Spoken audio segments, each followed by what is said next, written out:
नमस्कार जी। सत साहेब जी। क्या नाम है बहन जी आपका? ज्योति दासी।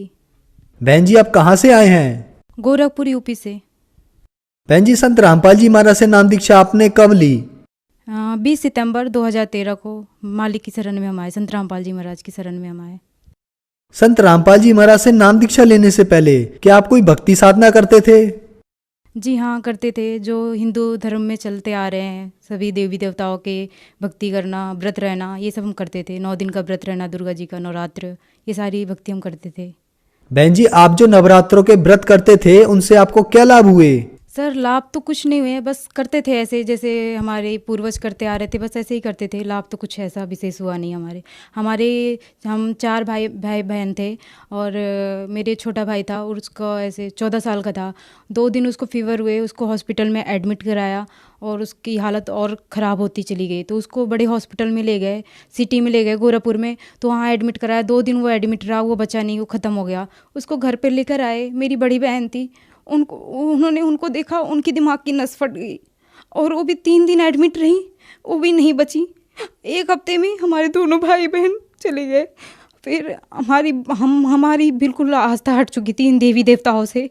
फिर 1 साल हमारे मम्मी पापा नहीं मान रहे थे, वो लोगों के कहने पे कई सारे बाबाओं के पास गए और रात भर हम लोग बैठे रहते थे ठंडियों में ऐसे उनके सामने हाथ जोड़ के, और वो पता नहीं क्या क्या करके, और वो ऐसे भभूत वगैरह देते थे, घर में बांध लो, ये कर लो, आपके बच्चे बच जाएंगे। ऐसा हुआ कुछ नहीं, उससे हमारी संतुष्टि नहीं हुई, बस ऐसे ही करते आ रहे थे। बहन जी आपने बताया कि आप दुर्गा माता की पूजा करते थे और उससे आपको कोई लाभ नहीं हुआ, बल्कि आपकी नज़रों के सामने आपके भाई और बहन की मौत हो गई। तो फिर संत रामपाल जी महाराज की जानकारी आपको कैसे मिली? भैया हमारे घर के पास हमारे गांव में एक भगत जी थे जो पहले से संत रामपाल जी महाराज के शरण में थे।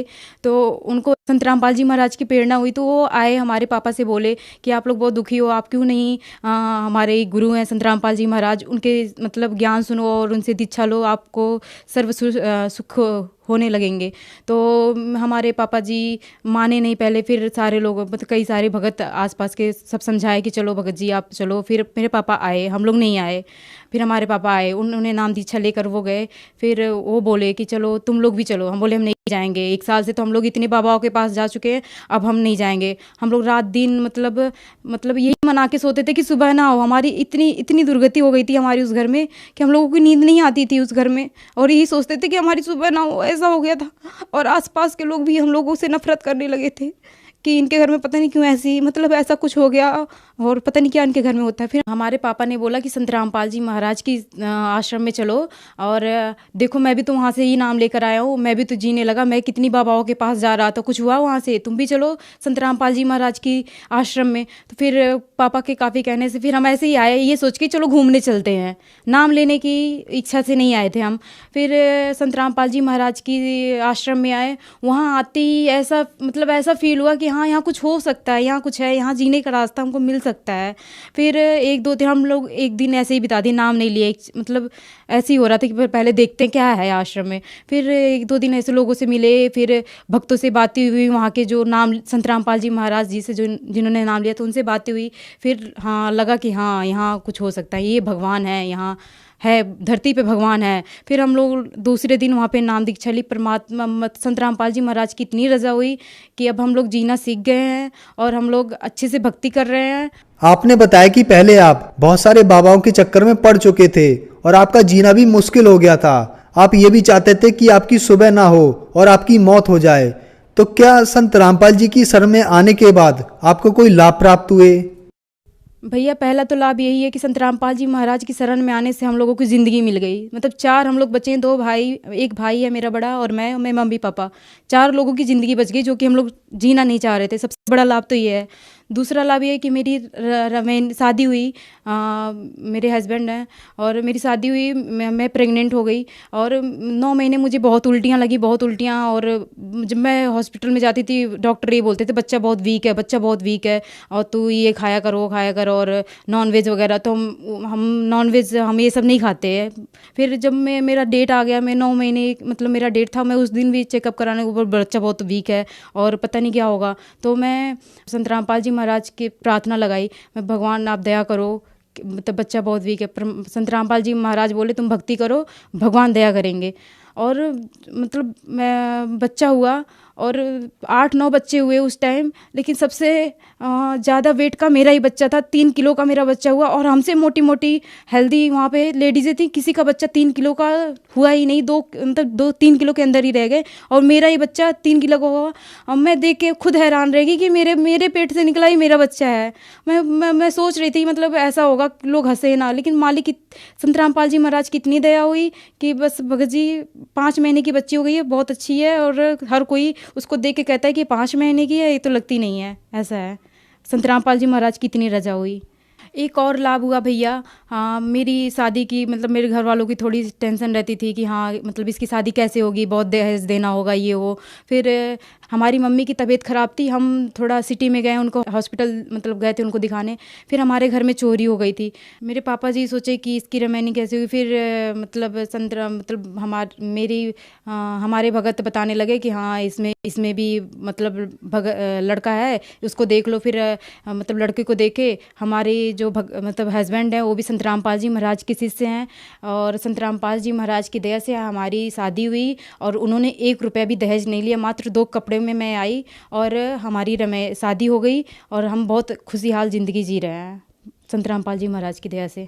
बहन जी, आपने बताया कि संत रामपाल जी महाराज से नाम दीक्षा लेने के बाद आपका विवाह बिना दहेज के हुआ।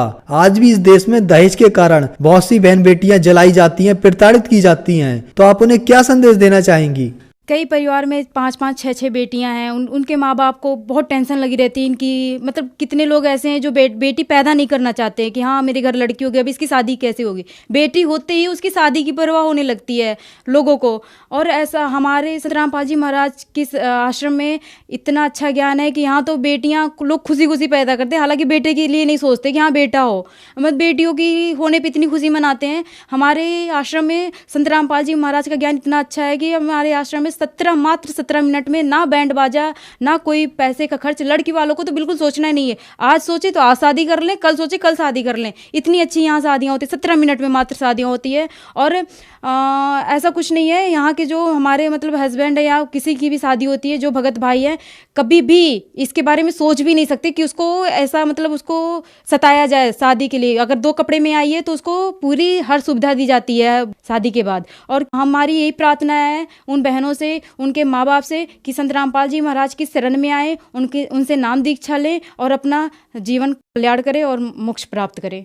आपने बताया कि संत रामपाल जी महाराज से नाम दीक्षा 2013 में ली, और सन 2014 में बरवाला की घटना हुई, जिसमें मीडिया में ये दिखाया गया कि लेडीज बाथरूम में कैमरे लगे हुए थे, और आप 2013 से संत रामपाल जी के आश्रम में जाते थे। तो इन सब बातों के पीछे क्या सच्चाई है? भैया ये सब बहुत झूठ है, मीडिया बिल्कुल झूठी खबर दिखा रही है। हम तो वहाँ जाते थे, हमको पता है वहाँ क्या होता था। ऐसा कुछ नहीं है, लेडीज टॉयलेट के अंदर कैमरा नहीं लगा था, बाहर लगा था। वहाँ हम जैसे मतलब लोग जाते हैं, जरूरी नहीं हर कोई नाम ही ले रहा हो, जगत की लोग जाते हैं, और वहाँ बस चोरी और ये सब की वजह से ऐसे ही कैमरा लगा था, निगरानी। अंदर नहीं लगा था कैमरा। हम क्या पागल है, वहाँ पढ़े लिखे जा रहे हैं और वहाँ कैमरे लगेंगे? हमको दिखाई नहीं दे रहा था वहाँ कैमरे लगे हैं। हम लोग बेवकूफ़ है, बाथरूम के अंदर कैमरे लगे रहेंगे? ऐसा कुछ नहीं है वहाँ पे कि यहाँ कैमरे लगे थे। बहन जी, जो श्रद्धालु आज आपको देख रहे हैं, आप उन्हें क्या संदेश देना चाहेंगी? हम संदेश नहीं, हाथ जोड़ के प्रार्थना करना चाहते हैं। जैसा हमारे साथ हुआ ऐसे बहुत लोगों के साथ हो रहा है, लेकिन वो जो भक्ति कर रहे हैं उसी में मतलब जैसे पूर्वज करते आए बस इसी तरह वो अपना जीवन बिता रहे हैं। लेकिन ऐसा कुछ नहीं है, और हमारे पूर्वज पढ़े लिखे नहीं थे, हम तो पढ़े लिखे हैं। भगवान ने आज हम लोग को पढ़ाया लिखाया, ये तो पहले नहीं था पढ़ाई लिखाई। आज क्यों आया है पढ़ाई लिखाई? हम लोग को नॉलेज क्यों दी जा रही है कि ये मानुष जन्म दुर्लभ है, जो मिले ना बारंबार। तरवर से पत्ता टूट गिरे वो बहुर ना लगता डार। हमको मनुष्य जन्म, ये तो जो हम लोग परिवार पाल रहे हैं, ये तो पशु पक्षी भी ये परिवार पाल रहे हैं, लेकिन हमको मनुष्य जन्म मिला है भक्ति करने के लिए। हमको मनुष्य जन्म मिला था, जो कि हम लोग वो कर नहीं रहे हैं। और हम प्रार्थना करना चाहते हैं अपने रिश्तेदार से, आस पास के पड़ोसियों से, कि संत रामपाल जी महाराज के शरण में आए, उनका ज्ञान समझे और भक्ति करें और मोक्ष प्राप्त करें। संत रामपाल जी महाराज की शरण में कैसे आ सकते हैं? कई चैनलों पे संत रामपाल जी महाराज का सत्संग आता है। उस सत्संग के नीचे एक पीली पट्टी चलती है, उस पे नंबर दिया जाता है। उस नंबर पे फ़ोन करके आसपास के नामदान केंद्रों पे संपर्क करके वहाँ पे जाके नाम दीक्षा ली जा सकती है। धन्यवाद जी। सत साहेब जी।